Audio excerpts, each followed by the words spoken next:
வேலூர் மாவட்டம் காட்பாடி வட்டம் குகையநல்லூர் ஊராட்சி பகுதியில நிலத்தடி நீர்மட்டத்தை உயர்த்தவும் விவசாயத்திற்கும் விவசாயிகளுக்கும் உதவும் வகையில பொன்னையாற்றின் குறுக்கே ரூபாய் 12.70 கோடி மதிப்பீட்டில் தடுப்பணை கட்டியிருக்கிறார் காட்பாடி சட்டமன்ற உறுப்பினரும் அமைச்சருமான துரைமுருகன் அவர்கள்.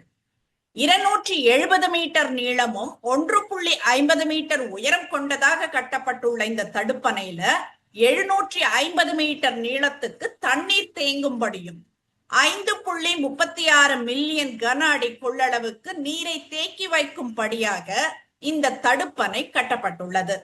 இதனால் தற்போது பொன்னையாற்றின் 2 பக்கமும் 2 கிலோமீட்டர் சுற்றளவில் இருக்கிற குகையநல்லூர், தக்காம்பாளையம், ஏகாம்பரநல்லூர், மருதம்பாக்கம், வெப்பாலை, ஸ்ரீபாதநல்லூர், ராமகிருஷ்ணாபுரம், சிவனூர், மேல்பாடி, தேன்பள்ளி ஆகிய 10 கிராமங்களின் நிலத்தடி நீர் செறிவூட்டப்பட்டு 40 கிணறுகள் மற்றும் ஆழ்துளை கிணறுகள் மூலம் 716 ஏக்கர் நிலங்கள் பாசன வசதி பெறுகின்றன.